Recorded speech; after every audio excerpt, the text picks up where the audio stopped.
I've been kind of straying away from this Cubby perspective because sometimes, I get down in my thoughts and sometimes I think I'm not good enough. But I actually saw a video today that kind of resonated with me really deeply, hit me straight to the core. And it was David Goggins simply saying, like, what if you can achieve your dream someday?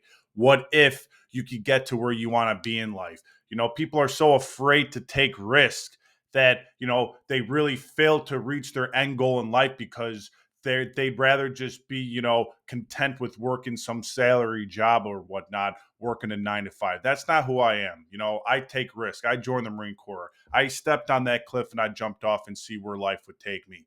That's the way I kind of operate my life. That's why I started up this podcast, really, because my deep passion for the Cubs.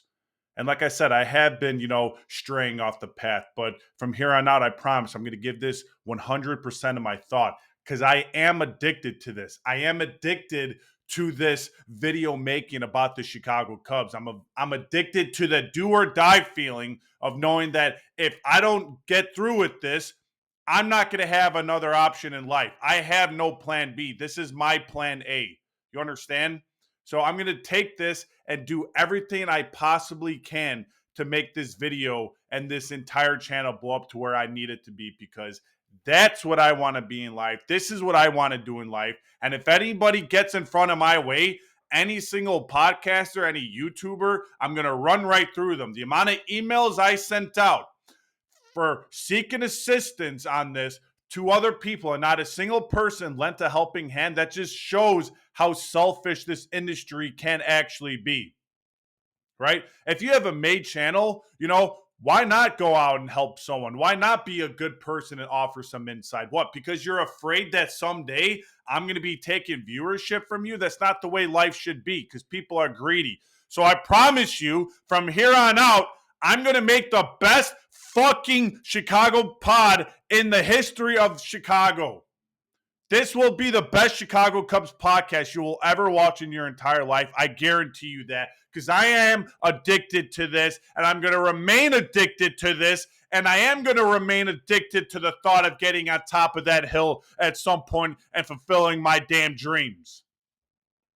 So let's start this damn podcast, all right? Welcome back to another episode of the Cubby Perspective. My name's Andrew, and I'm a podcast for the fans and by the fans. You know what? I'm actually not done yet. I actually still have some stuff I want to say on my mind. I'm at that point, right, where I'm done working a dead end job where I'm going to wake up one day and be 65 years old, God willing, if I make it to that age, right? And think to myself, hey, maybe when I was in my 20s, I should have done something more meaningful in my life or pursue something that I was actually happy with in my life instead of working some dead end job, miserable going to work every single day. I want to show up to work, such as this damn YouTube account. I want to talk about the Cubs, who I love so dearly. I want to educate everyone on the game of baseball, the game that I love so dearly, because who knows where it's going to take me in life. But as long as I continue to not chase my dreams in life, there's always going to be something within myself that is purely missing, right? I rise through the pain. I rise through the doubt. I don't want to be average. I want to be great. Greatness isn't just given, it's earned. And I am telling you, I'm going to put in the damn effort in order to be earned or to be great. There comes a moment in everyone's journey where instead of your mind having fog of war, self-doubt, anxiety, stress, I'm not good enough, that comes to an end. That has come to a complete end for me, and I see the world clearly. All right, enough of that. Let's actually dive into the upcoming Cubs series against the New York Mets.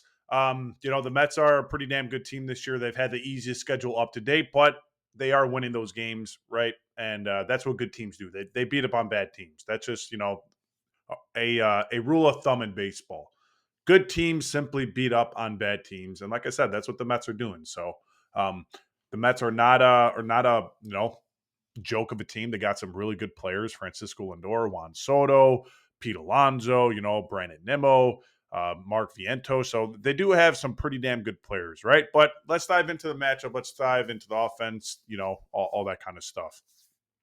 The 22-16 Chicago Cubs, who are still in first place in the NL Central, take on the 24-14 New York Mets, who are also first place in the NL East. Right, so both teams are doing pretty well this year. Obviously, the schedules have been completely different for both teams, whereas the Cubs have versed some very good teams. Right, majority of the entire season. I think we only had one easy series this entire season. Whereas the Mets, every single series they versed, it's been against pretty dog shit teams. So I'm choosing the Cubs all day. But with that being said, the Cubs are without Justin Steele and Shota Imanaga. So we do have a lackluster pitching staff at the moment. Yes, I get it. Colin Ray, Matthew Boyd, and Jameson Tyone have all pitched pretty well, but those three are not going to take you deep into a season. I promise you that. The Cubs are going to have to maybe call up Cade Horton, maybe go out there and acquire a different starting pitcher like Pablo Lopez. Who knows?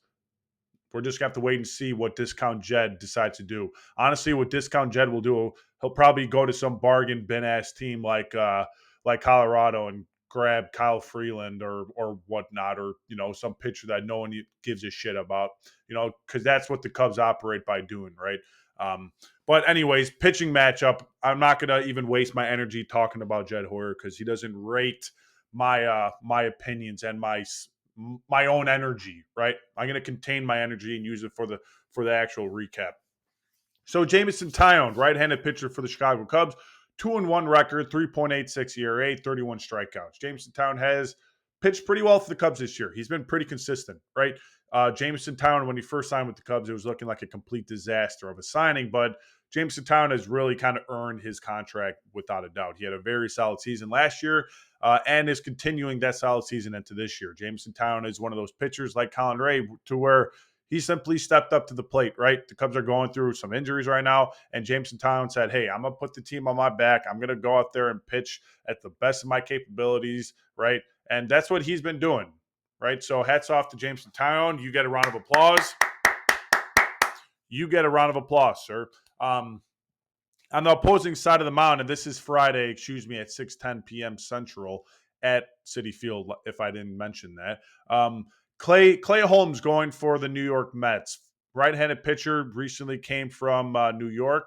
Clay Holmes was a reliever for the Yankees, but the Mets kind of signed him to be a starter. So, it's actually working out pretty well. And you're actually starting to see the league do more of that. As of recent memory, there's been a large uptick in, teams stretching relievers out, stray away from relievers to get into that starting pitcher rotation. You saw the Giants do with Jordan Hicks, and there are a lot of other ones that I just can't think of at the moment, so I'm not going to even bother to name off anymore. But Clay Holmes is 4-1, so the Mets are winning his ball games, right? 2.95 ERA is a sub-3 ERA. Everyone knows that's, amazing. That's amazing if you can sustain that for an entire season, for 30 starts in a season, right? Now, granted, it's early on in the 2025 season, but again, he's off to a great start, so I don't see why he wouldn't be able to, keep that up. The Mets are a good team, and when it's a winning culture, it's easier to do better, right? I truly feel like that's a thing. Hitting's contagious. Pitching is contagious. 39 strikeouts as well, so he is effectively striking people out, right? But the Cubs are a very patient team, and they are going to force Clay Holmes to go into deep counts and stuff like that, and they are going to test Clay Holmes. The Cubs are a very good offensive team this year, right? And they're a scary offense. Now it hasn't looked like that the past couple of days against the Giants, which I cannot believe we lost the series against, but whatever. You know, you can't win them all. Even for how aggravating it is, believe me, I was at 2 out of 3 of those games, and I was at game 1 when we won 9-2. That was a lot of fun. Second game, I can't believe we lost that game. I cannot believe we lost that game. That just blows my mind. The fact that Hap, Suzuki, and PCA all struck out in bottom of the 9th, bottom of the 10th, right? Runners in scoring position, 1 out or 0 outs, and we didn't win that damn game. It actually still haunts me to this day. May 10th. Cubs don't have a pitcher yet for May 10th. To be determined. Is that going to be Cade Horton? God, I hope so, because I can't wait to see the guy, right? Because I feel as if the Cubs need a miracle at the moment.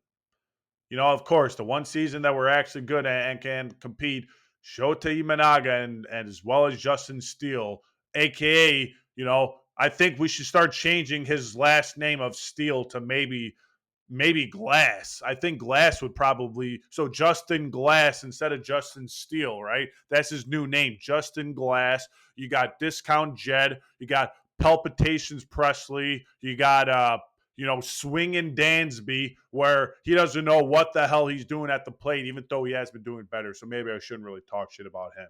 But actually, I'm gonna say that about Nico Horner. Nico Horner's been an absolute joke this year. You know, for whatever reason, people just love Nico Horner so much. And if you're one of those people who ride and die by Nico Horner, please, for the love of Jesus Christ, drop a like in the comments on why you like. Sorry, I have something in my eye. Of why you like Nico Horner so damn much. Fuck. Excuse me. All right. So on that same day, the Cubs don't have, a pitcher. May 10th, we're going to have to see who it is. The Mets are throwing out Tyler McGill, right-handed pitcher out of New York, 3-2 record, 2.5 ERA, and 45 strikeouts. So he's doing a wonderful job of striking people out this year, and he's doing a wonderful job of not giving up runs, earned runs. So hats off to him. I still think the Mets are a complete joke, and they're nowhere near the best team in the NL, right? And I think the Cubs are tenfold better than the Mets. But unfortunately, like I said numerous times, injuries are kind of hurting the Cubs at the moment. But let's go to the third game of the series, the final game of the series. We have Matthew Boyd, our protege, our wonderful, wonderful signing by Jed Hoyer, even though it was a bargain, worked out. Matthew Boyd, 3-2 with a 2.75 ERA and 37 strikeouts, having a wonderful season, right? And on the opposing side, Griffin Canning, 5-1 with a 2.5 ERA and 37 strikeouts. Honestly, I think the Cubs are bouncing back, and I think we're sweeping the Mets. I don't even care.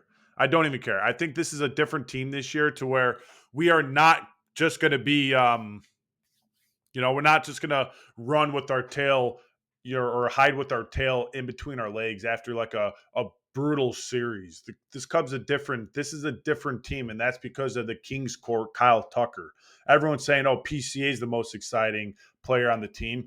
I find that laughable, and I find that completely disrespectful to the actual dude who's making this all happen. The dude who's the gorilla glue, the foundation of this team. It's not PCA. It never will be PCA. As long as Kyle Tucker is on this damn field at Wrigley Field in the King's Court, in office, with the light on, working and grinding, it will always be Kyle Tucker's team.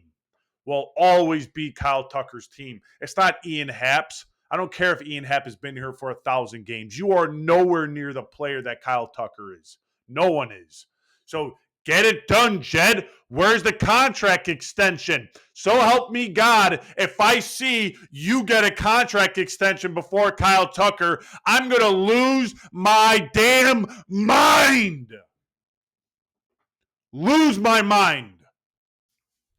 All right, so the pitching aspect of the preview is done. So let's jump into the offensive side of the things. Key players to watch for both teams are going to be Kyle Tucker, Carson Kelly, and PCA for the Cubs, and for the Mets, Pete Alonso, Juan Soto, and Francisco Lindor. All three of those players are very good players. Kyle Tucker's leading the team with, tied for first with 9 homers at the moment, 31 RBIs, 284 batting average, with damn near a 400 on base percentage. He's doing wonderful. Simple as that. And a decent amount of stolen bases to go with that. So he's my number one player to watch. He will always be my number one player to watch. I promise you that. Second person, Carson Kelly. Carson Kelly has a 348 batting average with 8 home runs. It's not what I expected this season. Not even anywhere near that. But here we are. Carson Kelly is looking like a real threat at the plate every time he's up, and it's pretty wonderful. Maybe Dustin Kelly did something to him. Maybe the way the Cubs lineup is constructed, that's giving Carson Kelly the best opportunity, to have an effective at-bat, because it all depends on where you are at the batting order, what kind of pitches you'll see and whatnot, who you're batting behind, how well you're doing. So maybe that has something to do with it. And last but not least, PCA. PCA has 9 homers. He's an absolutely electric player. I think he already has like 13 or 14 stolen bases on the season. He's his average is climbing, his on base is climbing. He is hitting for power. He's driving in some runs. So look out for PCA to have, a great series against his, guess what? Guess what? I'm going to say it. I'm going to say it. Former team. The team that gave up on PCA all because of a knee surgery, right? And look what's happening. The Mets gave away a potential superstar player. Now, with that being said, PCA is on my shit list. I'll tell you that, right? I am pretty upset at PCA at the moment, right? But regardless, the kid has all the potential in the world, and he has been pretty good for us. I was at that game where PCA struck out with 1-out runners on second and third. You can't do that there. Damn it, PCA. Excuse me. Regardless, he's going to turn it around. For the Mets, Pete Alonso batting .328, 9 homers, 34 RBIs. Pete Alonso is batting way over his realm of possibility. Everyone knows Pete Alonso is not a 300 hitter. And I promise you one thing, he will not bat over 300 this year. And at some point, he will fall down the totem pole into reality where, he is going to be hitting in that 200s, right? Maybe he's going to have a career year to where he's going to bat, 260 or something, but he's not going to bat 300. I guarantee that. He is on pace to have an astronomical amount of homers, though, which, hey, he could easily do that. He's done that in the past, and now he has a better lineup behind him and stuff like that. Of course, Pete Alonso is one of the premier batters in the league when healthy, and he has the protection in the lineup, which he finally has. Right, he's also on a contract year, and he's trying to get that major payday, right? The Cubs should have done something. I was kind of hoping Pete Alonso would have been a Cub, right? I don't know, maybe we move Michael Busch to third base. I don't know. I just really would have liked Pete Alonso on the Cubs. But, hey, thanks, Discount Jed. Hey, thanks, Carter. Thanks, Ricketts. Are you too worried about breaking even? Huh? Is that what you're worried about? I was at the game Monday and Tuesday. It was a packed house, 40,000 people. 40,000 people on a Monday and Tuesday, and you're claiming that you're trying to break even with cost? You have too many bills, huh? Too many bills? What are you still trying to buy that damn soccer team, Tom? It's Soccer Tom, huh? And that's your new nickname, Bud, Soccer Tom. Pathetic. I'm not sure if I talked about Juan Soto, but Juan Soto's having a good season. 7 homers, a shit ton of walks, what he usually does. He's not having a New York Yankee Juan Soto type of season, but he is having a pretty damn good season. And he is Juan Soto. So nonetheless, you are going to have to, watch out for him. Francisco Lindor, and one of the league's best shortstops and will be for quite some time. He's getting older, but he is very good. Batting .287 with 7 homers, not bad. Not bad. Still has some pop for his age, still hitting for a high average, right? Could still run, could still play some smooth defense. So that was one of the better contracts out of a shortstop, right? The Trey Turner, the Carlos Correa, the Xander Bogaerts, the Dansby Swanson, the, Corey Seager, right? That one's kind of like a gray area, right? But majority of all those contracts are complete, utter dog shit. Complete, utter dog shit. Let me just say it again. Complete, utter dog shit. And we're stuck with Dansby Swanson. That's lovely. And we're also stuck with Nico Hoerner. Double play Nico. There you go. Not because his fielding capabilities, because he induces so much weak ground balls. Whatever. Injury updates. Justin Steele as well as Shota Imanaga. They're going to be out for a little bit. Mets, Paul Blackburn, one of their pitchers, is hurt on the 15-day IL, so the Cubs won't be running into Paul Blackburn. But who knows who the Mets are going to throw out there at this point. I'm not even sure. It's not like they have a good pitching staff. Their pitching staff is just playing well at the moment. I don't believe that this is going to sustain. Cunning or Canning, whatever the hell his name is, McGill and Clay Holmes all pitching like ace pitchers. Yeah, good joke. Not going to happen. Mets first round bust. Let me tell you that. Cubs, Dodgers, NLCS. Cubs win NLCS. Go on to play the Yankees in the World Series. Cubs win the World Series against the Yankees. And we get our 4th World Series championship in about 130 years or something like that. So, that's my guess. You heard it here first at 2:31 p.m. at May 8th, 2025. You heard it here. And if that happens, I want you to come back to this video, clip it, and post it everywhere. Right? If that actually happens. All right. But yeah, this series is crucial for absolutely both teams. Both teams are looking to continue their hot stretch of play, even though the Cubs are coming off a pretty bad stretch against the Giants. A very easily winnable series, in my opinion, but that didn't happen. So the Cubs are looking to bounce back, and they are going to bounce back in some stylish fashion to where we go into Citi Field. We take on the quote unquote best team in the NL. And I put heavy quotations on there because we all know the Mets are not the best team. I have a lot of friends in New York, a lot of people who love the Mets out there, but I'm sorry, guys. I love you, but I do not support the Mets for obvious reasons. I'm a Cubs fan. We were born to hate on the Mets, right? They're like that rivalry that, if the Brewers and the Cardinals didn't exist, it'd be the Mets and the Cubs for sure. But yeah, that concludes the video. Always keep the faith, go Cubs, and I am the Cubby Perspective. Out.